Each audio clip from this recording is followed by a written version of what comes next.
அனைவருக்கும் இனிய காலை வணக்கம். ஒரு அரிய மேடை எனக்கு கிடைத்திருக்கிறது. பொதுவாக நான் அரசியல் மேடைகளில் அதிகம் இடம்பெறக்கூடியவன், நீதிமன்ற படுக்கட்டுகளில் பயணிக்கக்கூடியவன்.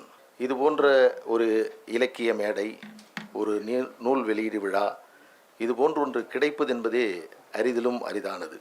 இந்த மேடையில் நான் பேச வேண்டும் என்று விரும்பினால் குறிப்பாக இந்த நூலுடைய ஆசிரியரை, அவருடைய சிறப்புகளை பற்றி பேசுவதா, இன்றைய விழா கதாநாயகனாக இருந்து இந்த சமூகத்திற்கு பயனுள்ள அறிவாசனம் என்ற நூலை படைத்து அதிலுள்ள அந்த நூலின் சிறப்புகளை பற்றி பேசுவதா, மனம் வீசும் ஒரு மலராக அதுவும் முல்லையாக அரும்பி இருக்கக்கூடிய அன்புக்குரிய அமைச்சர் அவரை பற்றி பேசுவதா என்று நான் ஒவ்வொன்றாக யோசிக்கின்ற பொழுது இந்த மூன்றுமே மிக மிக முக்கியமானது தான்.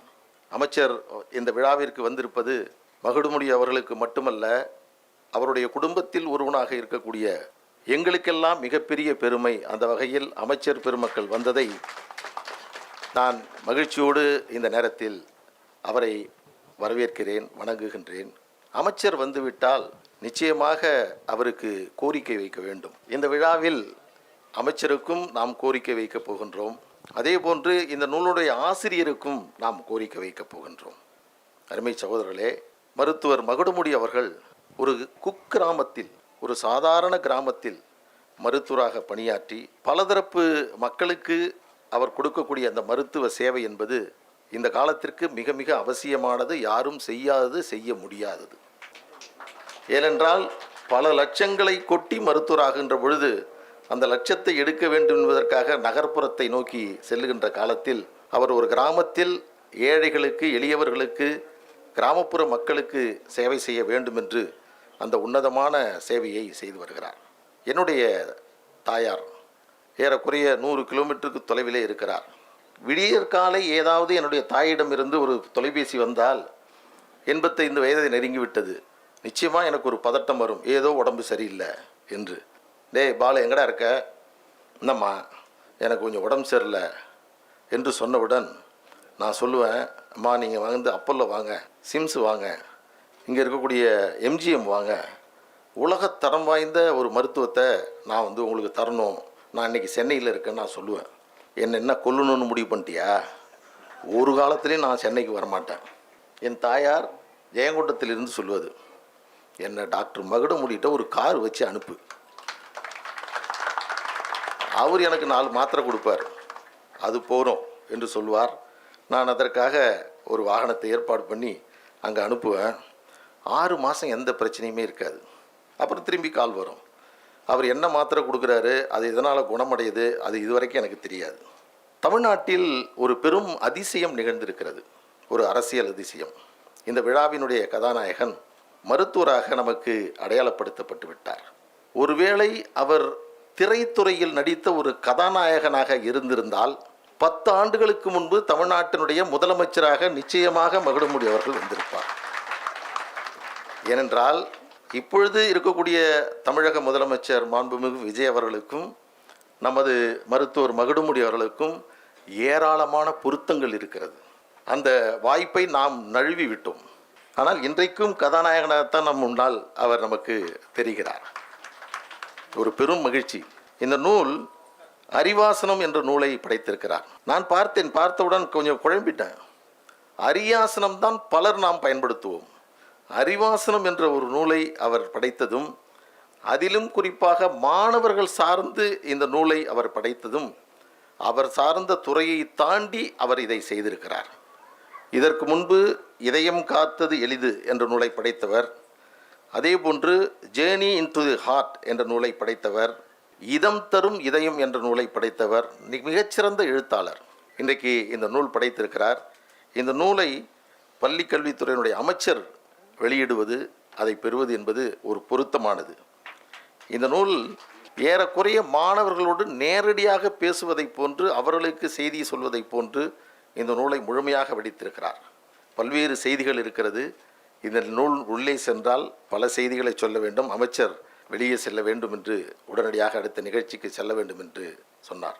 என்னுடைய வேண்டுகோள் மாண்புமிகு நமது விழாவினுடைய கதாநாயகன் அன்பிற்குரிய மகுடமுடி அவர்களுக்கு என்னவென்றால், இதுவரையில் இந்த நூட்களை படைத்திருக்கிறீர்கள், இன்னும் 2 நூட்களை நீங்கள் படைக்க வேண்டும் எங்களுக்காக. ஒன்று, நீரிழிவு நோய் என்று சொல்லக்கூடிய இந்த சர்க்கரை வியாதியோடு வயதான காலத்தில் இருக்கக்கூடிய அந்த நோயை எப்படி உணவு முறையின் மூலமாக, வாழ்க்கை முறையின் மூலமாக வெல்வது என்ற ஒரு நூலை நீங்கள் படைக்க வேண்டும் என்ற அன்பு வேண்டுகோளை இந்த நேரத்திலே நான் வைக்கின்றேன். இன்னொரு நூலையும் நமது மகுடமுடி அவர்கள் உருவாக்க வேண்டும். அது என்னவென்றால், முதுமை காலத்தில், வயதான காலத்தில் மகிழ்ச்சியாக வாழ்வது எப்படி, அந்த மகிழ்வாக முதுமையை கடப்பது எப்படி என்ற ஒரு நூலை நீங்கள் உருவாக்க வேண்டும். நம்முடைய காலத்தில், நம்முடைய வாழ்நாளில் மற்றவர்களுக்காகவே நாம் வாழ்ந்து கொண்டிருக்கிறோம். ஒருபோதும் நம்மை பற்றி யோசிப்பதில்லை. 60 வயது 70 வயதை கடந்த பிறகும் நம்முடைய குடும்பம், பிள்ளைகள், நாம் சார்ந்த துறை அல்லது நாம் சார்ந்திருக்கக்கூடிய இயக்கம் என்ற அடிப்படையில் அதிலேயே நாம் பயனெடுத்து கொண்டிருக்கிறோம். முதுமை காலத்தில் எல்லாம் இருக்கின்ற பொழுது மகிழ்ச்சியாக வாழ வேண்டும் என்று நினைப்பதே தவறு என்று பலர் நினைக்கின்றார்கள். இன்றைக்கு ஜப்பான் நாட்டில் வளமான நாடு, தொழில்நுட்பத்தில் சிறந்த நாடு. அந்த நாட்டில் இருக்கக்கூடிய மிக முக்கியமான பிரச்சனை என்னவென்றால், வயதானவர்களை எப்படி காப்பது என்பதுதான் பெரும் பிரச்சனையாக ஜப்பான் இன்றைக்கு சந்தித்து கொண்டிருக்கிறது. வயதானவர்களை அவர்கள் மகிழ்வோடு வாழக்கூடிய முறையை நீங்கள் உருவாக்கி தர வேண்டும். அதற்கான ஒரு நூலை நீங்கள் படைக்க வேண்டும். இதில் ஒரு காரணம் இருக்கிறது. என்னவென்றால், பலர் இன்றைக்கு 70 80 கடந்தவர்கள் இங்கே இருக்கின்றார்கள். இந்த நிகழ்ச்சியின் மூலமாக என்னுடைய மாமா அவருக்கு ஒரு கோரிக்கையை வைக்க விரும்புகின்றேன். என்னவென்றால், 80 கடந்து விட்டார். என்னுடைய மைத்துனர் மருத்துவர், அதிகமாக சம்பாதிக்கிறார். நான் அவருடைய மருமகன் வழக்கறிஞர், ஏதோ ஓரளவுக்கு சம்பாதிக்கின்றேன். உங்களை எங்கள் இந்த நிலைக்கு நாங்கள் வருவதற்கு ஏறக்குறைய ஒரு 60 ஆண்டுகளை நீங்கள் செலவழித்திருக்கிறீர்கள். எங்கள் இருவருக்கும் ஒரு ஆசை, இந்த நிகழ்ச்சியிலிருந்து இனிவரும் காலங்களில் எனக்காகவோ, எங்களுக்காகவோ, குடும்பத்திற்காகவோ, பிள்ளைகளுக்காகவோ நீங்கள் ஒரு வேலையை கூட செய்யக்கூடாது. உங்களுக்கு நன்றிக்கடனாக மீதம் வரக்கூடிய காலங்களில் உங்களுக்கு நாங்கள் பணியாற்ற வேண்டும் என்று நாங்கள் ஆசைப்படுகின்றோம். இந்த நிகழ்ச்சியின் மூலமாக எல்லோருக்கும் இந்த செய்தியை நான் சொல்ல ஆசைப்படுகிறேன். இதில் ஒரு சுயநலமும் இருக்கிறது. இன்றைக்கு இதை செய்தால் நாளைக்கு ஒருவேளை பிள்ளைகள் எங்களுக்கு செய்வார்கள் என்ற அடிப்படையில் இந்த கோரிக்கையை நான் உங்கள் முன்னால் வைக்கின்றேன். அடுத்தது, அரிதாக வந்திருக்கக்கூடிய அன்பிற்குரிய அமைச்சர், நான் மிகவும் மகிழ்ச்சி அடையக்கூடிய, அதிசயமாக பார்க்கக்கூடிய, ஒரு அற்புதமாக நிகழ்ந்திருக்கக்கூடிய, நேற்று சட்டமன்றத்தில் கூட அவருடைய உரையை நான் கேட்டு பார்த்து மகிழ்ந்தவன். தமிழகத்தில் 3 பெரும் அதிசயங்கள் நிகழ்ந்திருக்கிறது சமீபத்தில். என்னவென்றால், ஒரு தேர்தலில், முதல் தேர்தலிலேயே தமிழ்நாட்டினுடைய முதலமைச்சராக முடியும் என்ற அதிசயத்தை தற்பொழுது தமிழகத்தினுடைய முதலமைச்சர் நிகழ்த்தியிருக்கிறார், பெரும்பான்மையான மக்களுடைய ஆதரவோடு. நான் ஒரு அரசியல் இயக்கத்தை சார்ந்தவன் தான். ஆனாலும் கூட நான் மனதார பாராட்டுகிறேன் 2 விஷயத்தில். ஒன்று, வாக்கிற்கு பணம் கொடுக்காமல் தமிழ்நாட்டில் வெல்ல முடியும் என்ற அதிசயத்தை நிகழ்த்தியிருக்கிறார்கள். இது இந்த காலத்திற்கு மிக மிக அவசியமான ஒன்று. அவர் ஒரு பள்ளி கல்வி துறையினுடைய அமைச்சராக இருக்கிறார். நான் உச்சநீதிமன்றத்திற்கு சென்று விமான நிலையத்தில் காத்து கொண்டிருக்கும் போது, தமிழ்நாட்டில் பள்ளி கல்வி துறைக்கு புத்தகங்கள் சப்ளை செய்யக்கூடிய ஒரு ஒப்பந்தக்காரர் அவரை திடீரென்று என்னிடம் அறிமுகமாகி என்னிடம் சிறிது நேரம் பேசி கொண்டிருந்தார்.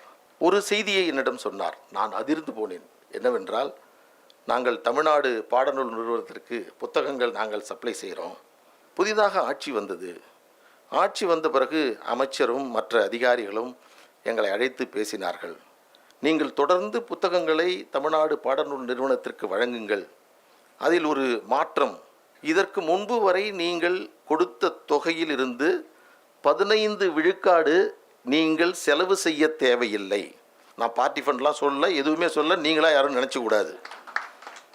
அப்போ நான் என்ன செய்யணும் என்று அந்த ஒப்பந்தக்காரர் கேட்டதற்கு, மாணவர்கள் மகிழ்ச்சி அடையக்கூடிய வகையில், அதிகமாக பயன்படுத்தக்கூடிய வகையில் தரமான பாடநூலாக தாருங்கள் என்று அந்த ஒப்பந்தக்காரர் என்னிடத்திலே சொன்னார். இந்த மாற்றம் தமிழக அரசியலில் எல்லோரும் சேர்ந்து வரவேற்கக்கூடிய ஒரு மாற்றம். அன்பு சகோதரர்களே, ஒன்றை சொல்லி நான் உங்களிடமிருந்து நிறைவு செய்கின்றேன். என்னவென்றால், தமிழக அரசியலில் தமிழ்நாட்டில் ஒரு அதிசயம் நிகழ்ந்து கொண்டிருக்கிறது. ஊழல் இல்லாத ஆட்சி. யாராவது பணம் கேட்டால் என்னிடம் தொலைபேசியில் என்னென்று சொல்லுங்க என்று சொல்லக்கூடிய வார்த்தைகள் பல இடங்களில் இன்றைக்கு ஆர்டிஓ ஆஃபீஸில், ரெஜிஸ்ட்ரார் ஆஃபீஸில், பொதுப்பணித்துறை அலுவலகங்களில், இது போன்ற பொது இடங்களில் அந்த கமிஷன் என்ற வார்த்தை இல்லாமல் நடக்கக்கூடிய இந்த சூழல் என்பது, இதை ஒருபோதும் தமிழக மக்கள் விட்டுவிடவே கூடாது. இது தொடர வேண்டும். நான் அரசியலை தாண்டி இந்த கருத்தை முன்வைக்கிறேன் ஒரு சமூகத்தினுடைய பார்வையாளராக. இப்படி ஒரு செய்தியை சொன்னவுடன் எதிர்முனையிலிருந்து ஒரு செய்தி வரும். என்னவென்றால், அதெல்லாம் எவ்வளவு நாளைக்கு, இதெல்லாம் நீட்டிக்காது, எல்லாம் நாடகம் என்று சொல்பவர்களுடைய மனநிலை என்னவென்றால், இப்படி ஒன்று நடந்துவிடவே கூடாது என்று நினைக்கக்கூடியவர்கள் தான் இதை சொல்லுகின்றார்கள். இந்த நேரத்தில் இந்த ஊழலை தடுப்பதற்கு தமிழகத்தினுடைய முதலமைச்சராக இருக்கக்கூடிய முதலமைச்சர் விஜய் அவர்களாலோ அமைச்சர் பெருமக்களால் மட்டுமே இது நிகழ்ந்துவிடும் என்று நீங்கள் உங்களை விலக்கிக் கொள்வதும், முழுமையான ஆதரவு கரத்தை இதற்கு கொடுக்க மறுப்பதும் இந்த உன்னதமான நோக்கத்தை சிதைத்துவிடும் என்பதை நீங்கள் புரிந்து கொள்ள வேண்டும். இதில் மூவருடைய மிக முக்கியமான பங்கு இருக்கிறது. ஒன்று, ஆட்சியில் இருக்கக்கூடிய அமைச்சர் பெருமக்கள். இரண்டாவது, இந்த ஆட்சியை நடத்தக்கூடிய அதிகாரிகள். மூன்றாவது, தங்கள் வேலை முடிந்தால் போதும் என்று நினைக்கக்கூடிய பொதுமக்கள். இந்த மூவரும் இணைந்தால் மட்டும்தான் இந்த அதிசயம் தொடர முடியும் என்பதை புரிந்து கொண்டு, அதோடு இதுபோன்ற ஒரு நிலை உருவானதற்கு பிறகு இதற்கான ஒரு மிகப்பெரிய அழுத்தமான ஆதரவு என்பது அனைத்து நிலைகளிலும் வர வேண்டும் என்ற கோரிக்கையை இந்த நிகழ்ச்சியின் மூலமாக நான் வைக்கின்றேன். அருமை சகோதரர்களே, கடைசியாக அமைச்சருக்கு ஒரு கோரிக்கை வைத்துவிட்டு நான் விடைபெற ஆசைப்படுகிறேன். இந்த நூல் என்பது ஒரு தன்னம்பிக்கையை ஊட்டக்கூடிய நூல் போன்ற நூலினுடைய வடிவமாக இது இருக்கிறது. அதனுடைய பல ஆசிரியர்கள் இருக்கிறார்கள். ராபின் சர்மா எழுதிய பல நூல்கள், தன் பொக்கிஷத்தை விற்ற துறவி, who will die when you cry என்று சொல்ல சின்ன நூல் தான். இது போன்ற பல நூல்கள் படித்த மாத்திரத்தில் தனக்கு நேரடியாகவே ஒரு செய்தியை சொல்வதை போன்று அந்த நூல் அமைக்கப்பட்டிருக்கிறோம். அப்படிப்பட்ட இந்த நூல்கள் மிக அற்புதமான நூல். அந்த வகையில் அமைச்சர் அவர்களுக்கு நான் ஒரு கோரிக்கையாக வைக்க விரும்புகிறேன். தமிழ்நாட்டில் 2 நூல்கள், அது பெருமளவில் அரசியல் களத்தில் பேசப்பட்ட ஒரு நூல், அதே போன்று ஒரு நூல் வர வேண்டும். அந்த கோரிக்கை என்னவென்றால், அண்ணா ஆட்சியை பிடித்தது எப்படி என்ற ஒரு நூல். அப்பொழுது திராவிட இயக்கம் தோன்றுகிறது. திடீரென்று அண்ணா உருவாகிறார். அண்ணா உருவாகி காங்கிரஸ் என்ற பெரும் இயக்கத்தை வீழ்த்த முடியுமா என்று சொல்லக்கூடிய நிலையில், எப்படி ஒரு அண்ணா தமிழ்நாட்டில் திராவிட ஆட்சியை கொண்டு வந்தார் என்று சொல்லக்கூடிய அருணன் அவர்களால் எழுதப்பட்ட மிகச்சிறந்த ஒரு நூல். அதற்கடுத்தது எம்ஜிஆர் நடிகர் முதல்வரான கதை. நடிகர் முதல்வரான கதை என்று சொல்லக்கூடியதையும் அருணன் அவர்கள் தான் படைத்தார். அந்த நூலும் தமிழ்நாடு அரசியலில் மிகவும் பிரபலமான ஒரு நூல். நான் அன்பிற்குரிய நமது அமைச்சர் அவர்களுக்கு, எனது அன்பிற்குரிய மாண்புமிகு ராஜ்மோகன் அவர்களுக்கு வைக்க விரும்புவது என்னவென்றால், திரைத்துறையில் சிறந்து விளங்கி உச்சத்தில் இருந்தவர், அரசியல் பாதையை தொடங்கியவுடன் அரசியலுடைய உச்சத்தை அடைந்தவர் விஜய் அவர்கள் தமிழகத்தினுடைய முதல்வரான கதை என்ற கதை நூலை நமது ராஜ்மோகன் அவர்கள் எழுத வேண்டும்.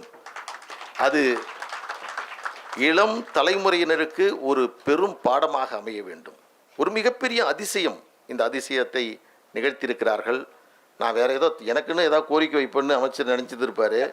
அது போன்ற கோரிக்கையை நான் இந்த இடத்தில் வைக்கப் போவதில்லை. 100% ஒரு நாத்திகர் நமது டாக்டர் என்பது எனக்கு நன்றாக தெரியும். இன்றைய மாணாக்கர் நாளைய பிரம்மாக்கள் என்று சொல்லியிருக்கிறார். எனக்கு கொஞ்சம் அதிசயமாக இருந்துச்சு.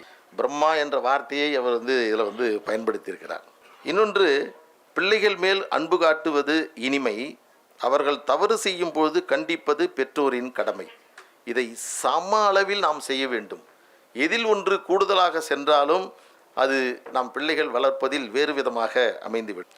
அடுத்தது, ஒழுக்கத்துடன் கூடிய கல்வியோடு மன உறுதியோடு உழைத்தும் நீங்கள் நினைத்தது கிடைக்கவில்லை என்றால் நீங்கள் ஆசைப்பட்டதை விட பெரிதான ஒரு இடம் உங்களுக்கு காத்திருக்கிறது என்று வரலாறு கூறுகிறது என்று நூலாசிரியர் சொல்லியிருக்கிறார். 4 தேர்தல்களில் தோற்றவன். நிச்சயமாக நமக்கும் ஒரு எதிர்காலம் இருக்கிறது என்ற தன்னம்பிக்கையை இந்த வரிகள் எனக்கு தருகிறது